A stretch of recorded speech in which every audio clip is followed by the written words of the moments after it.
Lynne has been awarded as the Citizen of the Year Wagga Wagga for 2020. I'll just give you a couple of examples here of a young boy who collected bottles, the 10-cent bottles. Yes, recycled and, bottles. the recycled bottles. And he just went around his neighbourhood and collected the bottles and put it together, and he came and gave us a jar full. It was $28 of bottles that he'd collected.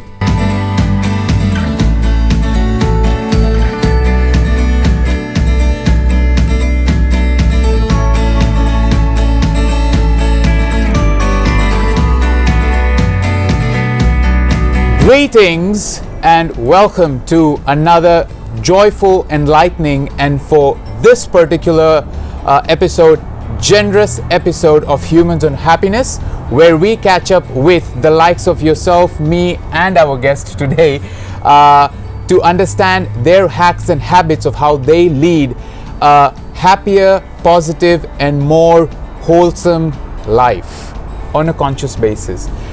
So the episode for today is all about the joy of giving. Acts of kindness, random acts of kindness, generosity, altruism, the concept of giving. All of these concepts are not new to us. We've all heard of it. We've all seen some beautiful videos that talk about random acts of kindness and right. However, have you ever thought to yourself that what is the mindset and the thought process that goes behind the concept of giving or being generous? What does it actually take for us to constantly do a random act of kindness and turn it from being just random to a lifestyle? And ladies and gentlemen, that is what our episode or our guest Lynne is all about today. So without further ado, I'd like to give a hearty and generous welcome to Lynne Graham in Wagga Wagga of CareVan Wagga. Welcome and thank you. Thank you, TJ. Today the episode is being shot at the warehouse. Is that what you call it? Yes. Yeah, the warehouse of CareVan Wagga, which is a social organization or non-for-profit which delivers not just food but much required essentials to the people in need of Wagga. What inspired me to bring Lynne to you is this little baby that she has here. She has given it birth, if I can put it actually. Right. She's brought it up from the concept of a seed to where it stands today, and she actually talked to me about the amount of organization and everything that it takes, and my God, it's nothing short of a fully functional factory. And she does it all obviously with a big group of volunteers. Yes. But I would say you're the brain and the heart and the soul behind it. Well, I'm the prime mover, I think, and they do all the work. Lovely. Lynne, let's start you off. Talk to us about you. So if there was a biography or a book written about Lynne, how would you like it to start, and more importantly, how would you like it to end? Thanks, TJ. Lovely introduction there. Didn't expect all of that.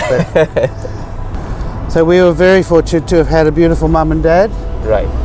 Mum was the homemaker. She taught us about those lovely things, about being generous in the home, sharing the home with others, sharing meals, hospitality, inviting people in who possibly didn't have anywhere else to go. We were never overly rich, but we were rich in experiences. I can only speak glowingly of those years. That's amazing, and that's so heartful to start off with. Thank you for sharing that and walking us down the memory lane of your upbringing. What gave birth to this strong urge or need to do all of this? Is this something you've always wanted to do? Have you done this in the past, or how did it all start? No, I trained as a school teacher and taught for about 30 years or so in schools, and of course as a teacher you're constantly giving to young people to try and get them over the line. Right. No, I had a really great time doing that. I never thought of doing anything like this. Wow. It's just, but in our life, my husband and I, we've always had a very open home.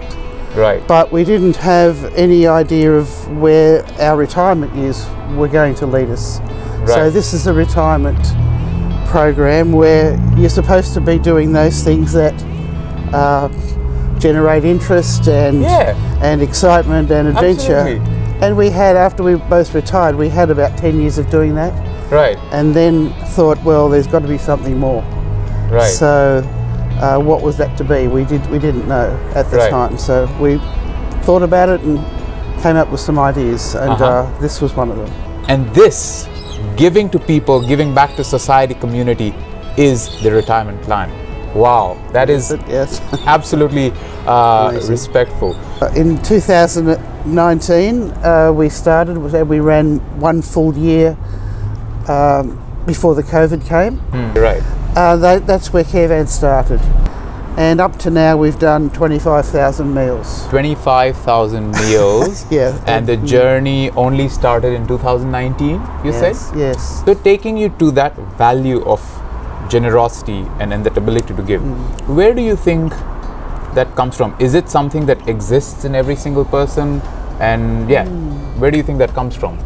I think it's a quality that's in a lot of people in the community. Right. You know, my mum used to always say there are the givers and the takers, Right. and we mostly come across the givers. And I like what you mentioned about, in fact, I'd like to kind of dig a little bit deeper in what you mentioned of there are the givers and the takers. So here's a little bit of tricky question for you. Would you say that even though there are some takers in society, does that essence or value of giving exist in those takers as well, you feel? I think I've seen it in quite a few people who've been, you'd have to say, takers in the initial stages. Right. And after a while, they want to give something back. Which brings me to kindness. How different is generosity from kindness, and which do you think is more important as a value? A bit of a trick question. Very trick question. I think people can look at generosity as something that I either want to do or it's the right thing that I should do. Kindness is a matter of the heart, I think. Right. We have a lot of people who come through here. Right. And I see in them years of experience, life experiences. They've done some fabulous things, but now they're older, they're people who've retired, they're just growing a few pumpkins or knitting a few beanies. Yeah. And every one of them's got a story to tell. Right. And we just have a little habit here of saying, well, we're having a cuppa on at 11 o'clock, you know, we always stop for a cup of tea at 11. Would you like to stay? And most people will say, oh, that'd be lovely. And so it's in that time of sharing over a cup of tea and a bit of cake and a half an hour of conversation that we learn about them and show them some kindness, but not only that, but respect for who they are. Beautiful. And I think that's a lovely thing because, as I say, everybody's got a story. Yeah. I think that makes sense, that even though both generosity and kindness complement each other, however, each hold their own space in the spiritual world or in the cosmos of today, wherein, yes, generosity requires you to be kind. However, even in just being kind, you are doing your bit to add back to the value. And the example that you shared is so beautiful, that sometimes just giving respect, listening to the other person, acknowledging what a person is and what they're worth for itself is you showing your kindness to the other person. And sometimes that is all that is required of you, if that's what you can do. So yeah, be generous, be kind, whichever way, add beauty and love to this world and this life. And that kind of brings me to the next phase, that yes, we talk about giving, the art of giving, generosity being beautiful. However, like every coin has two sides. I'm sure being so giving and generous also comes with its fair share of challenges. So what have those been for you? You dedicate so much of your time, commitment, energy into this project. What challenges does generosity bring for you? Firstly, it probably means I don't get enough sleep, and then once I do get into bed and have a bit of a sleep, then the mind starts to tick over about 4 o'clock in the morning, and sometimes I have to get up and write a few things down, then I can go back to bed. So that's a bit of a challenge, is managing my sleep patterns. Right. Also, just managing the life at home, it has been a challenge in terms of keeping up with things. I've never had housekeepers and live-in nannies or anything like that. We've always done our work ourselves, and I have at times been a little bit frustrated that I have fallen behind a bit there. So that time management at home is also important. Finance-wise, with me, I'm a fully voluntary position here at the CareVan, so I don't have to worry about whether my pay rates are okay because they're zero, which is fine. That's why you volunteer. The challenges for me have been just in the management of the whole operation. Here I just stepped out into the deep. I didn't know what was involved in organising all of this, and it just came about day after day, piece by piece, until we've managed to build the organisation that we have. It's pretty well free flowing now. It's well established. Logistically, it's a bit of a nightmare some days trying to get it all together. But the people who come into work here are very generous. So what inspires people and yourself, to start off with, to continue doing this? Well, for me, it's in the people. It's not in the food, although we have a great time cooking the food. Oh, and they cook amazing. Look at all the cookbooks there. I'm trying to give them away. If you'd like one, take it. No, the beautiful thing for me is in the people and the relationships that you can form and build and develop while you're here. This is a group of people who come from an absolutely wide variety of backgrounds. And what do they want to do? They want to come and do something for a community group like us. Selfless act. And so they come with no hidden agendas. They're not coming to be the boss, although I'd like somebody to step up, perhaps. But they come because here they find acceptance and an opportunity to share some of their skills in probably ways that they never thought of.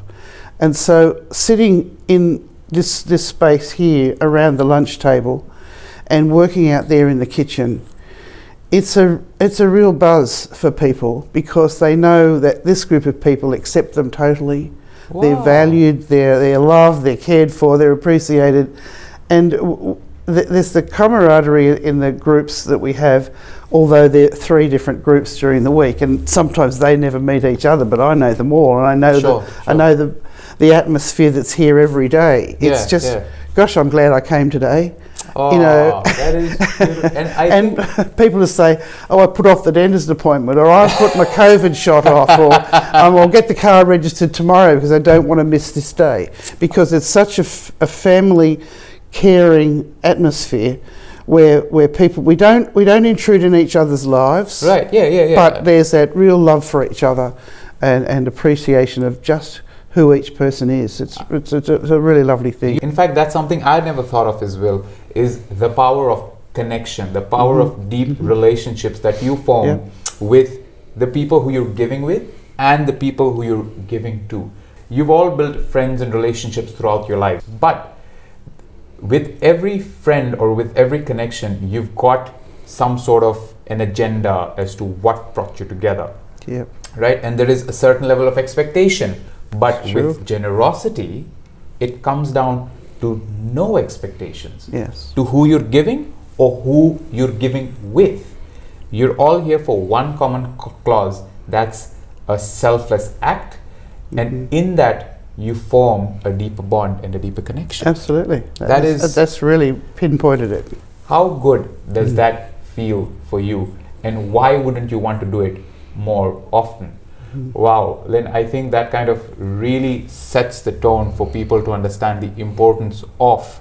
Any piece of advice you'd give to a 16-year-old person on how can they start to give? I'll just give you a couple of examples here of a young boy who collected bottles, the 10-cent bottles. Yes, recycled and bottles. the recycled bottles. And he just went around his neighbourhood and collected the bottles and put it together, and he came and gave us a jar full. It was $28 of bottles that he'd collected. So only a young fellow, and I still have a connection with him through his mum. He doesn't work for CareVan because he's not old enough, of course, but he had a real desire to do something as a young person, and so that was a really, for me, that was the first time I'd sort of seen that in somebody as young as that.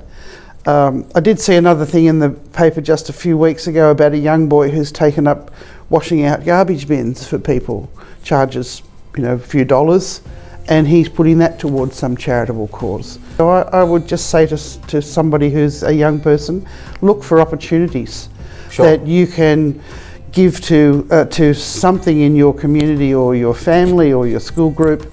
So find something that you can do, something that you're passionate about, whether it's mowing lawns or collecting bottles, but have a heart for what is going to be the result of your efforts, and that is helping somebody else in some way, caring for somebody else, donating to a good cause. Whatever it is that you choose to do, don't be embarrassed about it. Don't say, oh, I'm only collecting bottles, or nobody will think very much of me washing garbage bins. But that's not the idea. The idea is that you become passionate about it, and you say, this is something that is worthwhile that I'm doing. Don't let anybody else ridicule it or put you down. Just say, this is what I want to do, and you've got every right to do it. And so whatever way, I mean, it could be simply going to that local home to just kind of give company to people who don't have family. It could be going around helping people to do household chores, right? Reading books, right? Go to your local children's hospital to read them books and play with them. Like every Sunday, I have a friend who goes as a clown, dressed up as a clown, and then she plays balloons and everything to make the children feel better. Yeah, it's good, isn't it? So you find your passion and see how, do it once and see how good it feels. Thank you, Lynn. That does bring us to the end of our episode. I can only wish you, I always say this, I can only wish you continued power and inspiration to continue doing the beautiful things that you do. I didn't mention at the start of the episode, but Lynn has been awarded as the Citizen of the Year Wagga Wagga for 2020. So whatever her work she does is recognized. I will leave the links for CareVan Wagga in the bio for anyone who feels the need to reach out. But thank you for showing us the path to joy of giving. And once again, all the best and God bless. Thank you, TJ, and that's terrific for CareVan to have such great exposure. Beautiful.